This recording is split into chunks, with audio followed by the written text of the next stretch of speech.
بسم الله الرحمن الرحيم. السلام عليكم ورحمة الله وبركاته.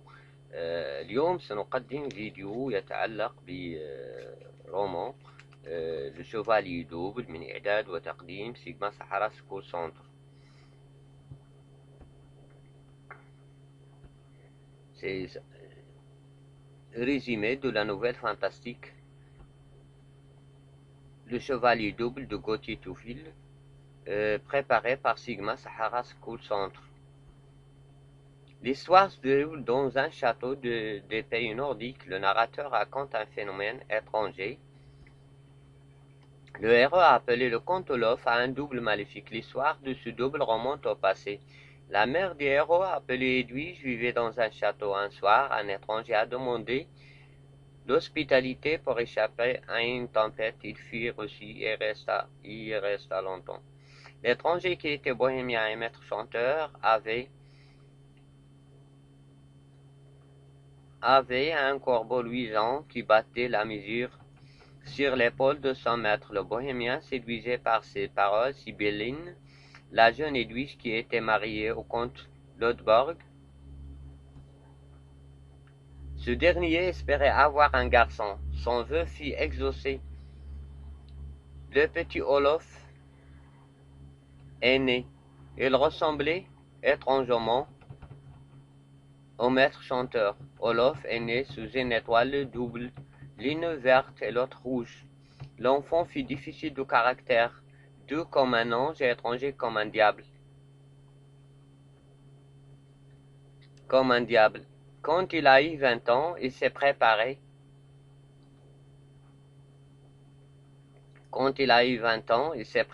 Pour voir la femme qu'il aimait. Il traversa la forêt sur son cheval Mops, avec ses deux chiens géants, Morg et Fenris. Brenda pose une seule condition pour accepter l'amour d'Olof. Ce dernier doit tuer son double. En retournant la voir le lendemain, le héros rencontre son double, le tue dans un combat de titans et ramène sa fiancée chez lui, donnant raison à la prédiction du vieux comte Lodborg. L'étoile verte l'a emporté sur l'étoile rouge.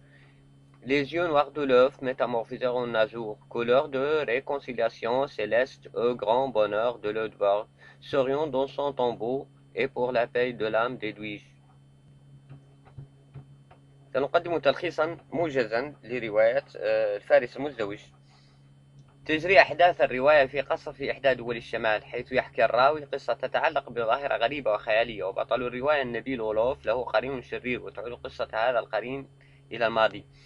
أم البطل النبيلة المدعوة إدويج كانت تعيش في قصر، وفي إحدى المساءات قدم عليها غريب طالبا الضيافة والإيواء كي ينجو من خطر العاصفة. هذا الغريب كان بوهيميا ومغنيا غريب الأطوار.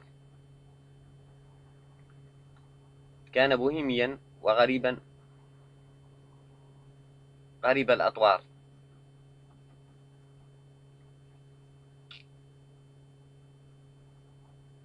وقد طال مقامه عند آل لودفورغ، حيث كان كلامه الغريب والموزون يغري السيدة إدويج المتزوجة من النبيل لودفورغ، الذي كان يتمنى أن يرزق بصبي يحمل لقبه ويخلفه. وقد تحققت أمنيته بازدياد الصبي أولوف، وقد كان يشبه بشكل غريب الزائر البوهيمي الذي يقيم عندهم. وقد صرح طبيب العائلة أنه ولد تحت نجمين مزدوجين، أحمر يرمز إلى الشر وأخضر يرمز إلى الخير. وقد كان مزاج الصبي صعبا، أحيانا يكون لطيفا كأنه ملاك، وأحيانا يكون غريب الأطوار وشرير كأنه جني. عند بلوغ أولوف 20 سنة أصبح يتهيأ لرؤية عشيقته التي سيتزوجها بريندا، ومن أجل هذا اجتاز الغابة مبتغيا جواده موبس مصطحبا كلبيه الضخمين مورك وفينغيس. وعند لقاء بريندا تطرح هذه الأخيرة شرطا وحيدا لقبول حب أولوف، وهو التخلص من قرينه وقتله. عند عودته في اليوم الموالي لرؤية خطيبته بريندا يلتقي قرينه في الطريق إليها، فيدور بينهما قتال عنيف يحسمه أولوف لصالحه، فيقتل قرينه ويتخلص منه، ويعود مصطحبا بريندا إلى قصره ليعيش بالسلام، وبذلك تتحقق نبوءة أبيه. لودبورغ الذي كان قد قال أن النجم الأخضر سيتغلب على الأحمر، وفي هذه الأثناء يتحول لون عين الألوف من الأسود إلى الأزرق، لون المصالحة وتحقيق سعادة الأبوين لودبورغ وإدويج ليرقدا في مثواهم الأبدي بالسلام. إلى هنا تنتهي أحداث الرواية بانتصار الخير على الشر. الآن نقدم لي بيرسوناج دو لا نوفيل، نقدم شخوص الرواية.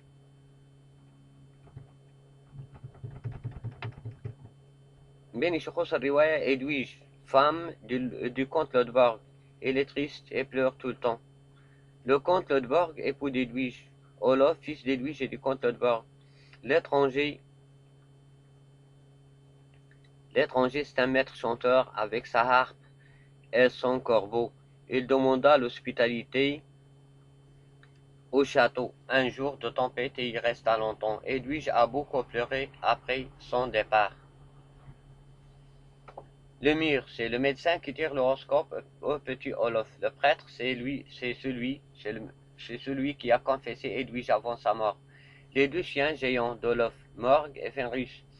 Le chevalier à l'étoile rouge, c'est le double maléfique. C'est le double maléfique d'Olof.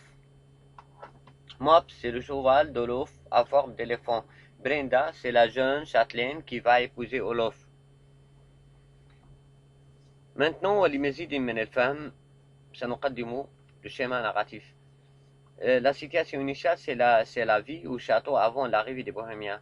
L'élément perturbateur, c'est l'arrivée des Bohémiens avec sa harpe et son corbeau luisant. La dynamique de l'action. Edwige est séduite par le Bohémien. La naissance d'Olof avec les yeux noirs du Bohémien.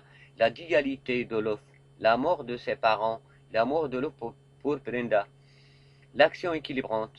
Le combat d'Olof avec son double et la disparition du chevalier à l'étoile rouge et de ses corbeaux. الآن ولمزيد من الفهم. La situation finale, la victoire du bien sur le mal, le retour d'Olof à son château avec sa fiancée et la métamorphose de la couleur de ses yeux.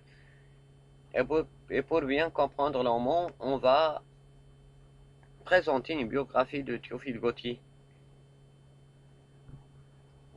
Théophile Gautier est né le 30 août à Tarbes en 1811. Sa famille est issue d'une famille de petite bourgeoisie avec laquelle il vint s'établir rapidement à Paris. Il fait ses études au lycée Louis-le-Grand et au lycée Charlemagne, où il se lie d'amitié avec Gérard de Nerval. Il se destine à une carrière de peintre, mais le 27 juin 1829, il rencontre Victor Hugo, qui lui donne le goût de la littérature. En 1830, il publie des poésies. Ses premiers poèmes montrent que c'est un jeune poète fort, habile. C'est le 4 mai 1831 qu'il publie la nouvelle cafetière. En 1836, Gautier édite son premier article dans la presse pour lequel il travaille jusqu'en 1855, puis il se consacra au Moniteur universel jusqu'en 1868. Malgré ses difficultés matérielles, il est poète presque officiel à la fin de sa carrière selon Pure. En 1868, il est nommé bibliothécaire de la princesse Mathilde. Gautier entreprend une histoire du romantisme qui resta inachevée car il est atteint d'une maladie de cœur. Il meurt le 23 octobre 1872. À sa mort, Victor Hugo et Mallarmé témoignèrent de l'importance de cet écrivain par deux poèmes qui furent réunis sous le titre du tombeau de Théophile Gautier 1873.